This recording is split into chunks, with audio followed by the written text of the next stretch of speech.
그 네. 좋은 라디오 프로그램을 듣는 것도 굉장히 좋은 팁이 좋은 거죠. 되겠죠. 근데 그거를- 어떤 프로그램을 들으면 좋을까요? 네, 경제발전소. 좀 힘차게 얘기해줘요, 이사님. 네네. 저한테 물어주세요. 네, 홍 박사님 어떤 프로그램 들어요? 경제발전소가 최고인 것 같아요. 아 정말요? 아, 저 네. 겸손할래요. 네.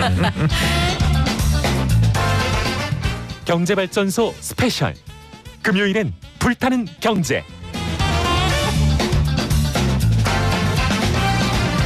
네, 어떤 게 제일 고민이세요? 우리가 살면서 가지게 되는 아마도 가장 큰 자산이자 재산이 집이 아닐까 싶어요. 그래서 서민들에게 집이라는 건 복지이면서 투자이면서 노후 대책이기도 합니다. 그 부동산에 대한 해답을 좀 들어보려고 하는데요. 대한민국 최고의 부동산 입지 전문가 스마트튜브의 부동산 조사 연구소 김학렬 소장님, 그 별명으로 불러드려야 더 와닿으시겠죠? 빠숑님 나오셨습니다. 안녕하세요. 네, 안녕하세요. 아니 저는 빠숑의 세상 답사기라는 블로그, 뭐 동영상 오디오 채널 이거 많이 봐서 감사합니다. 굉장히 이제 이쯤 되면은 이렇게 오랫동안 방송을 하셨으면 이렇게 수염 하얀 수염 나고 막 공중부양 하실 정도로 네. 어르신이 아닐까 했는데 그 또래셨어요. 대체 소장님은 언제까지 불장이 이어질 거다 이렇게 예상을 하고 계신가요? 그러니까 이게 불장으로 보이는데 디테일하게 부동산이. 쪼개 보면은 네. 불장은 아니에요. 그러니까 말 그대로 신고가만 갱신되고 있는 것들이고 이게 거래량까지 폭발을 해야지 불장이라고 할 수 있는데 말 그대로 겉에 보이는 평균 수치들만 올라가고 있는 것들이어서 불장이라기보다는 올라가는 것들은 계속 올라가고 있고 또 올라가지 않는 것들도 꽤 많거든요. 그래서 좀 구분해서 봐야 될 것 같긴 합니다. 자, 올라가지 않거나 아니면은 거래가 많지 않은 거는 대출을 안 해줘서 못 사는 거 아니에요? 그런 경우도 있죠. 그러니까 그리고 또 시세가 너무 올라서 못 사기도 하고요. 그게 좀 궁금하더라고요. 너무나 이 내가 총알만 장전이 되면 달려갈 준비가 돼 있는데 돈이 없어서 못 사는 건지 네. 아니면 정부 일각에서 판단하는 것처럼 대세 상승기가 꺾였기 때문인지 일단 저는 그게 궁금합니다. 지금 말씀하신 부분들이 이유가 다 설명이 될 것 같고요. 그런 요인들과 포함해서 지금 이제 불장이라고 했던 것들은 가격이 오르고 있기 때문이라는 것들을 먼저 전제를 해두고요. 거래량은 이제 줄었습니다. 네. 보통 거래량이 줄게 되면 가격이 빠지는 것이 일상적인데 지금은 이게 이제 거래량이 빠져서 가격이 빠지려고 하면은 매물이 쌓여야 되거든요. 근데 시장에 거래될 수 있는 매물은 워낙 적다 보니까 아직 사고 싶은 매수자들은 또 많거든요. 그래서 적은 매물에 비해서 또 매수자들 많다 보니까 이 가격은 많이 비쌉니다. 그래서 이 비싼 가격을 주고 살 것인가 말 것인가. 더군다나 지금 대출이 안 나온 상황이기 때문에 순수 내 경제력으로만 사야 되다 보니까 고민하시는 분들이 많아졌고요. 그럼에도 불구하고 비싼 가격에도 이제 매수를 하시는 분들이 간혹 나오기 때문에 거래량이 급감했는데도 불구하고 신고가는 갱신되고 있다라고 보시면 될 것 같고요. 네. 한동안 이 장은 계속 지속될 것으로 보여요. 왜냐하면은 이사는 꼭 해야 되거든요. 그렇죠. 자가든 임대든 이사는 꼭 하셔야 될 분들이 그 시즌에는 꼭 정량은 있거든요. 그 정량이 어느 정도 해소될 때까지는 신고가는 계속될 것이다. 그렇게 좀 말씀드릴 수 있습니다. 그래요. 내년도 새학기 앞두고 아마 내년에 겨울방학, 봄방학 교 때까지 이사 수요는 계속 있을 것 같은데 어제 블로그에서 언급하셨던 내용이 택지 확보와 공급 요 둘의 시차도 눈여겨봐야 된다라고 하셨어요. 아유, 제 블로그도 봐주시고 감사합니다. 택지 확보와 공급 시차를 눈여겨봐야 된다. 이거 무슨 말씀이죠? 지금 정부에서는 아무래도 공급량이 적기 때문에 수요 대비 공급이 적기 때문에 공급이 필요하다는 것들을 이게 임기 초반부터 했었으면 지금 좀 상황이 달라졌을 텐데 이것을 2019년도 말, 그러니까 2020년도 들어서 본격적으로 시작을 했거든요. 네. 그래서 이전 3년 동안 공급을 못 하다가 2020년부터 공급에 대한 대책이 나왔었고요. 그래서 이제 뭐 3080이라든지 뭐 200만 호 공급 예정이라든지 이렇게 하면서 여러 가지 택지를 확보한 것들을 발표를 했습니다. 그래서 많은 분들이 이제 택지를 확보했기 때문에 곧 공급이 될 것이다라고 예상을 하고 있는데 실제로 택지를 확보가 다 되지 않았고요. 계획만 잡은 것들이에요.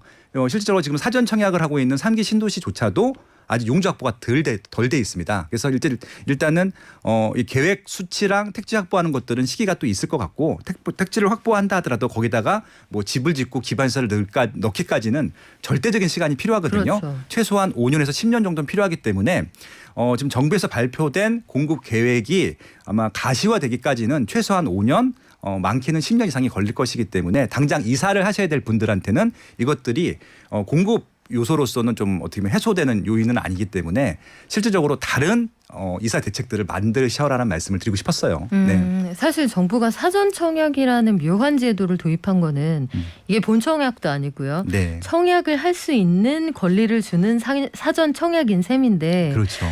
요거조차도 아직 부지가 확보가 다 안 됐다. 요거 좀 놀라시는 분들 많을 것 같기도 한데 아직까지 정부가 기준금리도 올리고 가계대출 규제도 하고 여러 가지로 부동산 시장을 조이고 있습니다만 시장에서 가격이 떨어진다 이런 조짐은 말씀하신 것처럼 보이지가 않아요. 이거는 왜 그렇습니까? 아까 말씀드린 대로 시장의 가격이 빠지기 위해서는 매수자보다 매도자들이 더 많아야 빠지거든요. 팔고 싶은 사람이 더 많아야 된다. 그렇죠. 그렇죠. 네. 일단 시장에 매물이 적기 때문에 당장 이사를 가셔야 될 분들이 지금 한 100만 명이다라고 했을 때 100만 개가 안 되게 되면은 당연히 100만 명에서 만약에 한 80만 개만 매도가 물량이 나왔다. 그럼 20만 명 분의 분은 경쟁을 해야 되잖아요. 의자 뺏기랑 똑같네요. 그래서 네. 결국은 그 해당되는 입지나 해당되는 상품을 매수하기 위해서는 남들보다 돈을 더 많이 지불해야 됩니다. 그렇죠. 예, 지금 오징어 게임이 굉장히 유행인데 아이고 맞아요. 일종의 그런 네. 서로 제살 깎아먹기 경쟁들을 하고 있는 겁니다. 결국 그래서 현재 추세들을 보시면은 서울은 계속 거래량은 미미하고 왜냐하면 이사를 안 나가려고 합니다. 서울에 계신 분들도 이사를 가고 싶은데 이 집을 파는 순간 그 집도 못 사거든요. 그러다 보니까 복지부동을 하고 있고 그러다 보니까 시장에 나올 매물이 없다 보니까 서울에 들어오셔야 될 분들이 못 나오고 결국은 서울에 들어오시는 분들은 돈을 많이 지불하신 분들, 서울에 있던 분들도 추가적으로 돈을 지불할 수 없으면은 경기도나 인천으로 뭐 이런 표현이 좀 그렇지만 밀려나고 있거든요. 그러다 보니까 최근에는 경기하고 특히 인천이 시세가 많이 올랐어요. 맞아요. 예. 인천, 의정부 이런 데 상승폭이 굉장히 크더라고요. 그러니까 네. 과거에는 아마 정상적인 시장이었다고 하면은 오르지 않았을 시장 같아요. 그러다 보니 그랬었는데 워낙 신규 물량들도 적고 기존 물량 중에서도 매물로 나온 곳이 적다 보니까 조금 더 저렴한 곳 그리고 실제로 매물이 있는 곳을 찾아가다 보니까 인천에서는 동구가 제일 저렴한 지역이거든요. 인천 동구까지도 시세가 오르고 있고 아까 경기도에서 말씀하신 지역들 의정부는 그래도 이제 서울에 가까이 왔는데 네. 의정부 북쪽에 양주가 있고요. 양주 북쪽에 동두천이 있습니다. 네. 지금 동두천까지도 오르고 있거든요. 야. 그래서 결국은 동두천, 인천 동구까지 오른다고 하면은 남쪽으로는 경기도 이천, 여주까지도 오르고 있어요. 그러면은 거의 과거에는 신문지상에 등장하지도 않았던 지명들이었었는데 그런 지역들까지 오르고 있다는 것들은 정말 매물난이 심각하구나, 이사난이 심각하구나 이렇게 보셔도 되는 수치죠. 서울의 이 중심부부터 방사형으로 다 그 가격 오름세가 나타나고 있다는 생각이 드는데 집값도 오르고 전세금도 그에 따라서 굉장히 많이 올랐단 말이에요. 이게 그렇죠. 전세금이 올라서 집값이 오른 건지 뒤에가 먼저 오르고 앞이 오른 건지 잘 모르겠습니다만 일단 전세금은 왜 이렇게 올라갑니까? 똑같습니다. 그러니까 전세 같은 경우는 투자 수요가 아니거든요. 이게 매수를 하시는 분들 같은 경우는 자가 거주 목적도 있고 투자 목적도 있을 네. 텐데 전세는 순수하게 거주 목적입니다. 진짜 들어가서 살아야 되는 사람들인 거죠. 그렇죠. 그래서 전세는 통상적으로 매매가보다는 덜 오릅니다. 상승률이 낮습니다. 네. 예를 들어서 매매가가 상승률이 3%면은 전세금은 한 2%, 1.5% 정도밖에 안 됐었거든요. 근데 이제 2020년도, 2021년도 수치를 보게 되면은 전세 상승률이랑 매매 상승률이 거의 같습니다. 그 얘기는 뭐냐면은 현재 매매 시장도 투자 시장이라기보다는 자가 시장 혹은 실거주 시장으로 전환됐다는 얘기고요. 전세도 마찬가지라는 얘기입니다. 그래서 전세 시세가 그만큼 많이 오르고 있다는 좀 수치를 설명을 드린 것들이었었고요. 전세 시세가 많이 올라가는 이유는 딱 하나입니다. 전세 매물이 없어요. 둘 다 결국은 수급 문제네요. 예, 전세 매물이 없어진 가장 결정적인 이유 중에 하나가 임대차 2법이었습니다. 그러니까 지금 3법이 있긴 한데 네. 전월세 신고제는 상관이 없고 계약갱신 청구권하고 전월세 상한제 때문에 대부분 세입자들도 이사를 가고 싶어 하거든요. 근데 이사를 가려고 하는 순간 매물이 없다 보니까 똑같이 눌러 삽니다. 그러다 보니까 계약갱신 청구권을 다시 쓰거든요. 그럼 시장에 좀 순환이 돼야 되는데 결국은 아까 매매자들이 집을 못 파는 거랑 똑같이 세입자들도 이사 가고 싶어도 그냥 눌러 사는 경우가 많아요. 시장에 매물이 나오지 않다 보니까 네. 결국은 추가적으로 전세를 들어와야 되는 분들이 좀 곤란을 겪고 있고 똑같은 논리입니다. 이전 전세보다 돈을 더 많이 지불하신 분들만 찾을 수 있고 없는 분들은 결국 또 인천, 경기도에서 찾아야 되는 거죠. 그러니까 여기서 나가면은 이와 비슷한 수준의 집에 들어가기가 어렵고 그렇죠. 비슷한 수준에 가려면 좀 더 얹어서 전세금을 지불해야 되는데 저도 요새 전세 시장을 보면 그런 생각이 들더라고요. 그 종착점을 한번 돌고 버스가 돌아갈 때 중간에 누가 내려야 추가로 손님이 더 탈 거 아니에요. 그렇죠. 근데 이미 앞에서 한 5정거장 지나면서 손님이 꽉 차서 뒷문으로도 못 타는 순간 그 뒤로는 뭐 노선은 존재하지만 아무도 추가로 탈 수가 없는 그런 상황이 되는 건데 아파트, 빌라 이런 부동산 매매 가격이 상승할지 하락할지 요 가늠하는 기준이 결국은 전세가나 미분양 이런 것들이잖아요. 그렇죠. 근데 지역마다 차이가 있겠지만 요새 요 미분양 시장, 그러니까 미분양이 난다 이런 얘기는 많이 들어본 것 같지는 않은데요. 네. 아마 제가 20년 동안 연구원 생활을 하고 있었고요. 이제 그 전 부동산 시장까지 공부하다 보니까 한 40년 정도가 대한민국 아파트 시장이라고 볼 수 있을 것 같아요. 과거에도 미분양이 있었어요. 그렇죠. 심지어는 70년대도 있었고 80년대도 있었고 계속 있어 왔는데 아마 제가 통계를 제대로 정리한 시점이 86년도라고 알고 있는데 86년 이후로 미분양이 제일 적어요. 올해가 네. 지금이 네. 아마 청취자들분들 중에 그 기억하는 분들만 기억을 하시겠습니다만 그 비싸다고 하는 반포 땅에도 네. 반포 자무엇 아파트 거기도 미분양이었습니다 한때. 제가 이제 그 수요조사를 했던 담당자이기 때문에 알고 있는데요. 그러셨군요. 어차피 이름을 밝혀도 상관없어요. 네, 홍보는 반포자에도 아니니까. 미분양이었습니다. 네. 그러니까 반포 자이보다 조금 더 비쌌던 것이 레미안 퍼스티지인데 네. 평당 3,300에 분양을 했거든요. 그 당시는 비쌌어요. 비쌌기 때문에 미분양이 났었던 맞아요. 거였었거든요. 근데 지금은 그게 딱 이유입니다. 아무리 강남 한가운데 있는 입지를 하더라도 비싸면 미분양이 나는데 지금은 분양가가 주변 아파트 구축보다 시세가 월등히 낮습니다. 그러다 보니까 미분양이 나질 않는 거예요. 여기 살고 싶지 않아도 싸기 때문에 사돌리는 수요까지 더 덤벼드는 것들이죠. 야. 그러니까 분양가 정책에도 좀 문제가 있어서 아무튼 현재는 지금 미분양이 좀 낮고요. 서울은 당연히 없고요. 없다라고 보시면 될 것 같고 미분양이 늘 쌓여있던 경기도, 인천도 거의 줄었고요. 과거에 악성 미분양들도 없어지고 있거든요. 전국적으로 미분양이 증가하는 데는 딱 한 군데 있습니다. 대구. 대구 빼고는 다 미분양이 감소하고 있어요. 대구는 뭐 특별한 사정이 있습니까? 시장이 좋았어요. 2010년도부터 거의 10년 동안 10년 동안 시장이 좋다 보니까 최근에 와서 분양가도 올랐고 분양을 많이 했거든요. 최근 2년 동안에 아무래도 입지가 좋다 하더라도 분양을 많게 하면은 분양 물량들이 소화될 때까지는 좀 시간이 걸리거든요. 네. 그렇기 때문에 최근 많은 입주 물량 때문에 분양 물량 때문에 조금 미분양이 쌓였고요. 그것도 뭐 입지가 좋은 수성구는 없고요. 입지가 조금 애매한 것들만 미분양이 좀 쌓여 있다고 보시면 될 것 같습니다. 그래요. 대구는 한동안 그 혁신도시 때문에 내려와 있는 공공기관 주변으로 굉장히 많이 오른 그런 상황들을 기억을 제가 하고 있는데 일단 내 집 마련이 필요한 분들은 마음이 급하다고요. 맞습니다. 제일 궁금한 게 이걸 거예요. 아마 그래서 오늘이 제일 싼 거예요. 아니면 오늘 사면 네. 상투를 잡는 거예요. 물론 이거는 영혼이라도 끌어서 살 수 있다는 가정 하에 이야기를 하는 건데 만약에 동생이 네. 형님 제가 오늘이라도 사야 됩니까? 아니면 상투 잡는 겁니까? 이렇게 물어본다면 뭐라고 해주시겠어요? 그러니까 이제 많은 분들이 이게 시장에서 오해하고 계신 게 어떤 것들이냐면은 주식과 부동산을 자꾸 동일시 여기시는 것 같아요. 주식하고 아파트, 부동산은 다른 상품입니다. 그러니까 아파트 같은 경우는 투자를 할 수도 있는데 기본적으로 투자도 실수요 베이스거든요. 자가로 거주하던 임차로 거주하던 결국은 실수요 베이스이기 때문에 실수요가 있는지 없는지만 확인하면 되는 것들이거든요. 근데 주식은 무조건 시세가 올라가야 되는 것들이잖아요. 그쵸. 근데 아파트는 시세가 올라가지 않아도 되잖아요. 그런 차원으로 접근하시게 되면은 굳이 이게 상투인지 아닌지는 일단 2차적인 문제가 될 텐데 그래도 이왕이면 내가 산 아파트가 가격이 올라가는 게 좋겠잖아요. 그게 좋죠. 예, 그래서 네. 이제 결국은 내가 산 가격보다 빠지면 기분이 나쁠 테니까 그렇게 한번 좀 구분해서 한번 들어보시면 좋을 것 같은데요.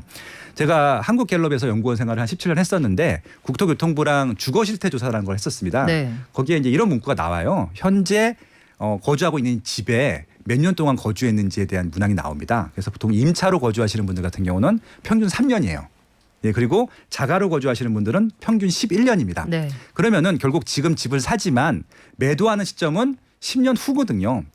정확히 11년 후가 되는 것들인데 평균적으로 네. 물론 그 전에 파시는 분도 있고 더 오래 사시는 분들이 있을 텐데 지금 집을 사지만 11년 후에 지금 산 가격보다 올라와 있으면 되는 거잖아요. 그렇죠. 그 10년 동안에 가격이 빠질 수도 있고 올라갈 수도 있는데 그런 것들은 이제 논외로 하고 적어도 10년 후에 여기는 수요가 빠지지 않을 거야, 시세가 빠지지 않을 거야라는 확신이 들면 지금 고점이라도 사는 게 맞죠. 예. 그래서 그런 차원으로 11년 동안 거주하는 집을 고른다고 하시면은 지금 사라고 말씀을 드려요. 한 번도 이 의견은 바뀐 적은 없고요. 다만 아까 말씀드린 대로 단기로 샀다 팔았다 하시는 분들이 있으세요. 투자용으로. 네. 그런 분들은 지금 고점이면 사면 안 되죠. 좀 빠졌을 때 사야 되니까. 그래서 통상적으로 투자자들은 이게 막 상승할 때는 잘 사지는 않습니다. 빠질 때 보통 사죠. 네. 그래요. 아마 대부분의 그 청취자들이 부동산들 막 투자 목적으로 올해는 한 10개만 사볼까 이런 분들 많지 않으실 거예요. 지금은 아예 없습니다. 네, 그런 지금 분들은. 많지 않으실 네. 거라 그리고 제 주변에서도 한 번도 못 봤거든요. 되게 집 하나를 갖는 게 소망이다 이런 분들이 대다수입니다. 근데 이게 아파트 시장하고 빌라 시장이 또 다르다는 얘기가 있고 수도권과 지방은 또 다를 것 같은데 요걸 구분해서 보면 어떻습니까? 말 그대로 수요라는 것들의 용어가 좀 어려우실 수도 있는데 수요 공급이란 말은 아시잖아요. 살려고 하는 수요. 그러니까 살려고 한다는 것은 투자하는 수요도 있고 실거주하는 수요도 있습니다. 그런 걸 다 수요라고 볼 텐데 수요가 일단은 이제 빌라하고 아파트를 구분해 볼게요. 먼저. 빌라가 많을까요? 아파트가 많을까요? 수요는 아파트가 더 많을 것 같은데요. 결국 그렇습니다. 결국은 네. 수요가 압도적으로 아파트가 많기 때문에 빌라보다는 안전한 상품이에요. 단기간 시세가 조정된다 하더라도 빌라보다는 회복될 가능성이 더 빠르고 더 높죠. 근데 빌라 같은 경우는 늘 아파트의 대체 상품 역할을 해왔거든요. 지금까지도. 근데 앞으로는 더 많이 못할 것 같아요. 왜냐하면 아파트를 워낙 좋아하거든요. 통상적으로 아파트 살던 분들은 빌라로 이사를 안 가십니다. 근데 빌라 살던 분들은 아파트로 오시니까. 그래서 빌라에 대한 수요는 과거보다는 점점 줄어들고 있는 게 사실인데 지금 빌라 가격도 오르고 있거든요. 올라가는 이유는 딱 하나입니다. 아파트가 없기 때문에 그렇거든요. 아파트의 대체 상품으로서. 그러니까 제가 이제 이거 분명히 기억하세요.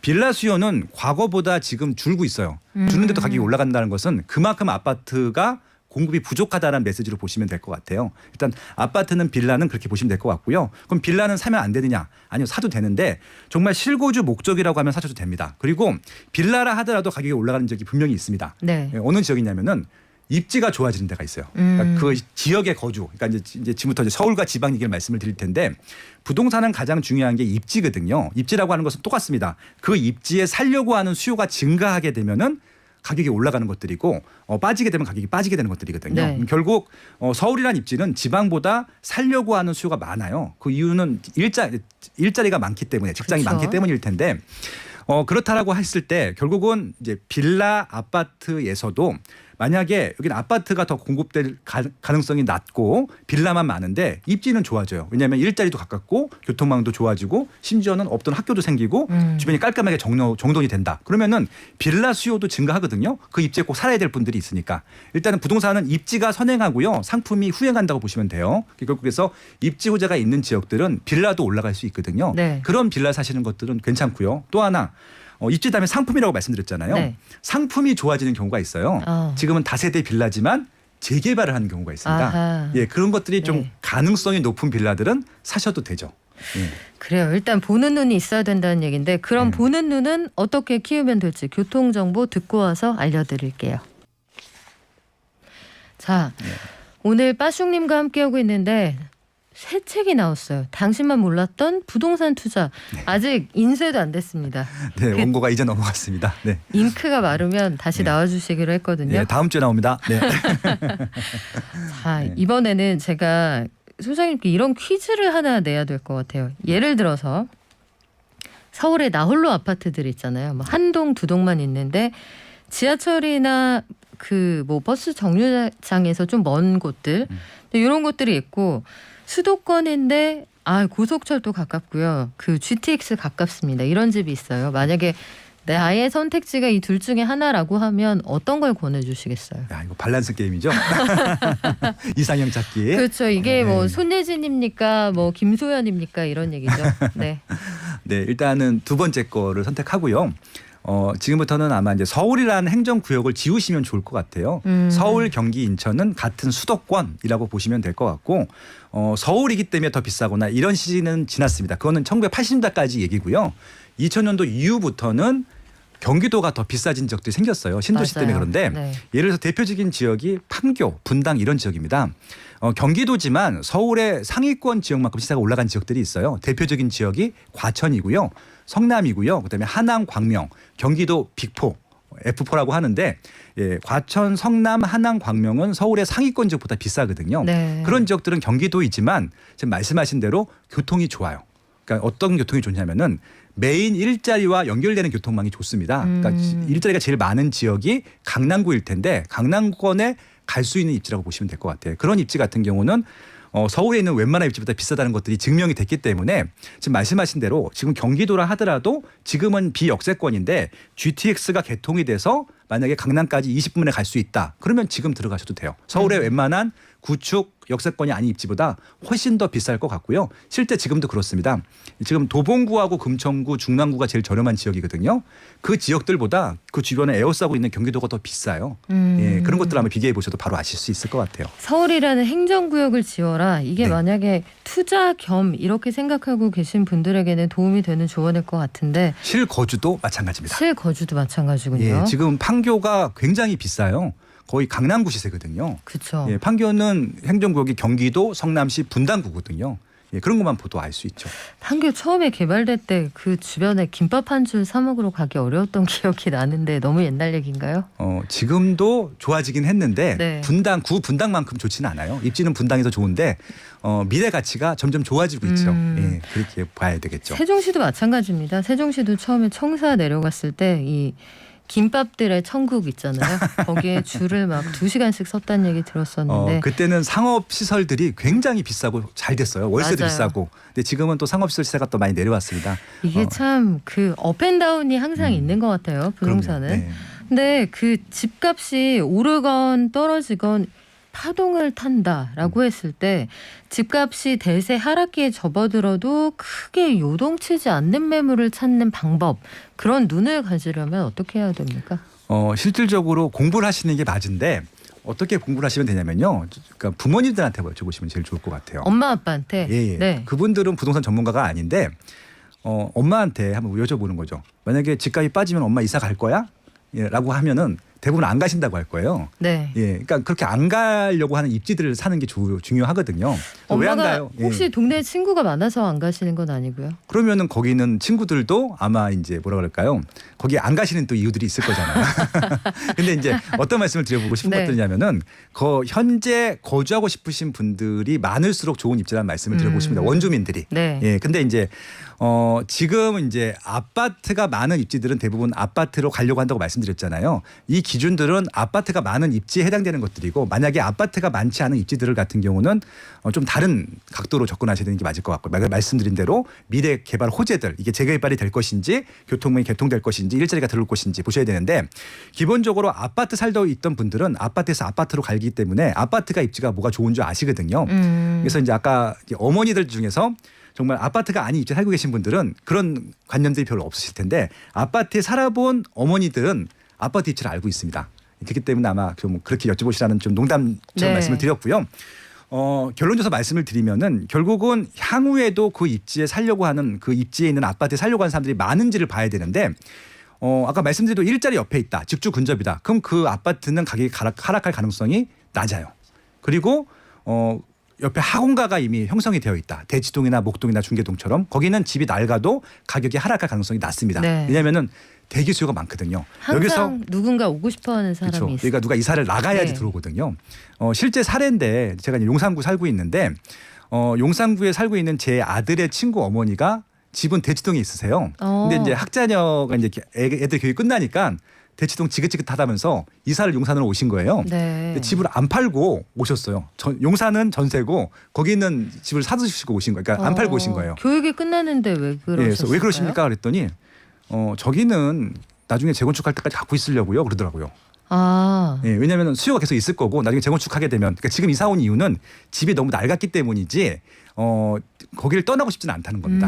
예, 그런 것들이 본능적으로 알고 계시거든요. 그 결국은 인프라는 그냥, 항상 원하는 누군가가 있다. 그렇죠. 그렇게 아마 아파트 사시던 분들은 입지 비교도 자연스럽게 되시고 그러니까 아파트가 입지 비교가 되는 가장 또 좋은 이유 중에 하나가 객관화를 할 수 있거든요. 시세가 객관적인 지표예요. 시세가 비싼 것들은 그만큼 수요가 많다는 것들이기 때문에 근데 아파트 이외의 다른 주거 상품들은 시세를 알 수가 없어요. 같은 빌라를 하더라도 같은 지역에 있는 빌라를 하더라도 천차만별인데 아파트는 그런 입지 그런 종류의 아파트 연차만 보더라도 시세가 딱 나오거든요. 근데 시세가 높은 지역들은 수요가 많다는 것들을 객관적으로 알 수 있기 때문에 주부님들이 다른 건 몰라도 아파트 시세엔 되게 민감하시고 정보를 알고 계십니다. 예, 따라가시면 될 것 같아요. 이게 그 아파트가 일단 국내에서 수요가 상당히 많은 것도 사실인데 신축 공급이 그동안 좀 많이 되지 않았다. 그래서 사람들이 이동도 못하고 신축 공급이 적으니 결국은 기존의 구축도 가격이 올라갈 수밖에 없다. 이런 얘기들 많이 하시는데 부동산 시장에서 정부가 제일 고민하는 건 사실 이겁니다. 실수요자들이 여러 가지 어려움을 겪지 않게 해야 되지만 교란 세력이 있기 때문에 예컨대 투자만의 목적으로 부동산을 쓸어 담는 사람들 이런 사람들 때문에 부동산 시장이 교란돼서 그걸 잡으려다 보니 여러 가지 부작용이 나온다 이렇게 주장을 하거든요. 네. 일단 단타로 부동산에 투자하고 이런 사람들이 진짜 있습니까? 있죠. 네. 예컨대 어떤 방식으로 투자를 하는 거죠? 그러니까 투자층들일 텐데 단타라고 하는 것들은 실제적으로 내가 사는 가격보다 시세가 올라가는 확신이 있어야 사는 것들이고 올라갔을 때 파는 것들이거든요. 예를 들어서 이제 아까 말씀드린 수요를 보는 것들이죠. 수요가 많은데 공급이 적은 지역에 전세가가 올라가고 있다라고 했을 때는 전세가랑 매매가랑 거의 붙어 있는 시기가 있거든요. 그때 보통 들어가서 전세가가 매매가를 밀어 올린다라고 하는데 올라갔을 때 단기간에 소유하고 있다가 팔고 나오는 것들이죠. 예, 그런 아마 좀 시장을 잘 아는 어떻게 보면 투자 전문가라고 할 수 있죠. 예, 그런 분들이 사고 파는 경우는 있었죠. 한데 부동산이 네네. 일단 사고 팔아보시면 아시겠지만 이 실거주도 안 하고 단기간에 샀다 팔면 세금 부담이 굉장히 높단 말이에요. 그렇죠. 그럼에도 불구하고 이걸 가지고 돈을 벌 수 있다는 확신이 있었다 이런 얘기가 되는 건가요? 그렇죠. 그러니까 그 부동산 특히 아파트를 투자로 보시는 분들도 있잖아요. 주식 같은 경우도 늘 따는 건 아니잖아요. 손해 봤을 때 손절매도 하고요. 네. 근데 이제 손절매도 하는 경우도 있죠. 역전세가 나기도 하고 야. 그런 리스크를 안고 하는 것들인데 지금까지 아파트란 상품은 대체적으로 우상향을 했었거든요. 그런 사이클을 아시는 분들인 것들이죠. 근데 이게 과거에는 그렇게 됐었었는데 이번 정부 들어서 워낙 규제를 많이 하고 있어요. 그러다 보니까 이게 예전에는 세금을 한 50% 정도 수준을 냈었거든요. 네. 그럼 50% 남잖아요. 그래서 뭐 단기간에 2천만 원을 벌었는데 세금을 뭐 1,000만 원 내도 1,000만 원이 남으니까 투자를 할 수 있었었는데 지금은 다주택자들 같은 경우는 82.5%를 내요. 예를 들어 부대 비용을 다 빼게 되면 남는 게 하나도 없거든요. 지금은 이제 그런 투자가 안 되죠. 그러면 네. 지금 이런 사람들은 많이 사라졌을 것 같은데 네. 제가 항상 경제방송하면서 느끼는 딜레마가 갭 투자에 대한 시선이에요. 네. 아마도 서울에 올라와서라는 표현은 이제 제가 지방에서 왔기 때문인데 서울에 원래부터 사셨던 분들이건 지방에서 오셨던 분들이건 갭 투자라는 게 결국 전세 끼고 소액의 차익만 가지고 내 집을 산다는 건데 네. 투자하고 투기 사이의 간극이 저는 굉장히 아슬아슬하다는 생각이 들더라고요. 만약에 목돈으로 전체 다를 가지고 있지 않으면 대출이 안 될 경우에 서민들이 집을 구입할 수 있을까? 그러니까 이 방법이 없을 때. 네. 반면에 또 정부가 보기에는 이게 결국은 부동산 시장을 끌어오르게 하는 기름과 같은 역할을 한다고 보는데 소장님 생각은 어떠세요? 그러니까 저는 20년 동안 아파트 수요 조사와 가격 조사와 뭐 이런 것들 정책에 대한 뭐 서브 조사를 해오다 보니까 네. 제가 보는 시각과 정부가 보는 시각은 좀 다르고 일반인들 시각은 또 다를 것 네. 같아요. 저는 부동산 시장에 투기는 없다고 생각을 해요. 그냥 투기는 투자인 거죠. 없다. 예, 왜냐하면은 임의적으로 악의적으로 올려서 팔거나 사기를 치거나 그런 것들은 아니거든요. 아까 말씀드린 대로 아파트라고 하는 상품은 말 그대로 실수요 상품이거든요. 그러니까 내가 자가로 거주하던 아니면 임차로 거주할 집을 제공해 주는 것들이거든요. 이것들이 순수하게 내가 갖고만 있다가 올려서 파는 경우들은 있긴 있겠지만 극히 드문 사례라는 얘기고요. 다주택자들이 네. 반드시 존재해야 되는 이유가 전세나 월세로 들어가셔야 될 분들한테는 이것밖에 방법이 없어요. 같이 병행할 수밖에 없다는 것들이고요. 네. 그리고 이제 단기간 샀다 팔았다는 상품들 같은 경우는 서울은 불가능하고요. 그러니까 서울은 자발적으로 중장기 임대 사업이 될 수밖에 없어요. 네. 네, 그러다 보니까 이것들이 그러니까 단기간 사고 팔 수 있는 물건들은 굉장히 금액이 작고 공시 가격이 낮은 가격들 같은데 그것들은 전체 부동산 시장에 영향을 주지는 않습니다. 저는 그거 좀 분리해서 보셔야 된다는 말씀을 드려보고 싶은 것들이고 다주택자들은 필요하다는 말씀을 드리고 싶었어요. 그래요. 여러 가지 의견이 있을 수 있는데 네. 오늘 올려주신 많은 의견들 저희가 그 스크린을 해서요. 다음 다음 주에 다시 한번 이야기해 드릴게요. 오늘 빠숑 소장님과 함께했고요. 스마트튜브 부동산 조사 연구소의 김학렬 소장님, 빠숑님이었습니다. 고맙습니다. 네, 고맙습니다.